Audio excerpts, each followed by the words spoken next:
Hi, I'm Petra. I'm the Pharmacy Advisor for the Emergency Health Unit at Save the Children.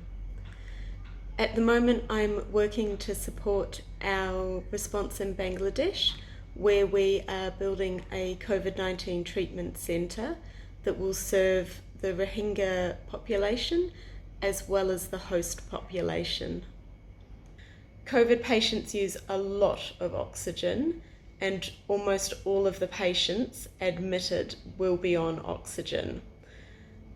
The volumes that we need are really huge, and it's not something that it looks like we'll be able to source locally.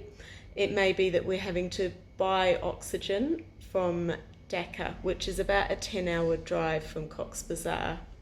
And Bazar is about a 2-hour drive from our treatment centre, which is quite a long round trip. We have essentially at the moment now 3 separate oxygen plans. So I've got 3 different systems set up so that if anything goes wrong, we've got a backup and the backup will have a backup. It just feels at the moment so important, given how essential oxygen is, that we make sure that nothing disrupts our oxygen supply. So I'm just on my way home from the Bangladesh embassy, which was open today. That's meant that the 4 of us that still needed visas to fly out to Bangladesh have managed to drop our applications off, and we can pick up our visas and our passports tomorrow. We're hoping to be able to fly mid this week, but we might have to fly towards the end of the week or even next week. COVID-19 has dramatically reduced the number of flights and also limited destinations that flights are travelling to. This just hasn't impacted on humanitarian workers and people trying to get home. It's also impacted on international freight. A large volume of the world's commercial freight travels by airlines. So without these airlines flying, there isn't the option to move the freight. There's also been an increase in the freight prices, which is something that we've had to factor into our responses. For Bangladesh, all of our freight has arrived, and we should be opening the centre in the next day or 2.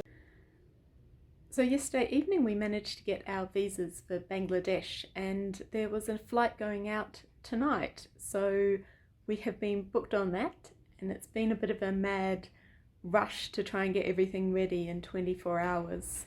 There's been a lot of packing to do, some of the last minute shopping, which is not helped by the queues at the moment due to the shops having social distancing in them, as well as some of the last minute things to do around the house. I've just finished packing my suitcase.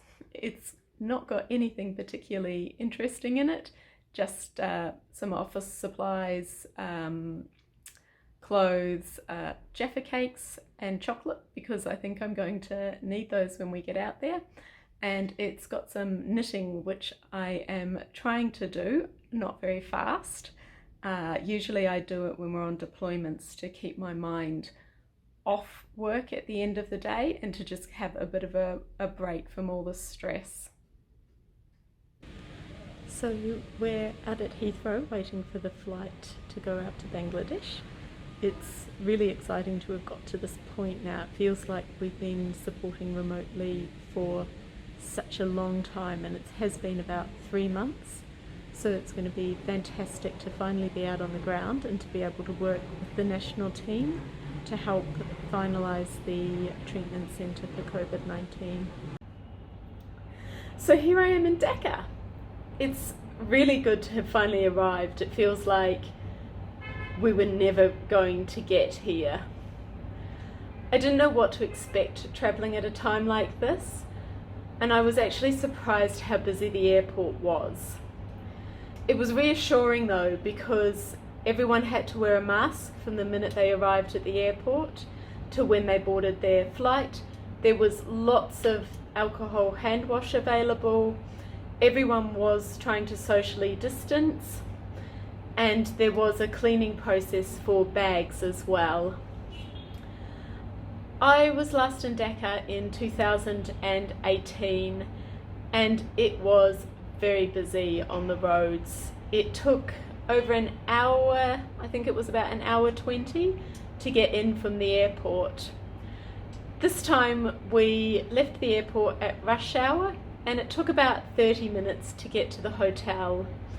It was really amazing to see how different the traffic was and how much people are heeding the government guidelines to stay at home.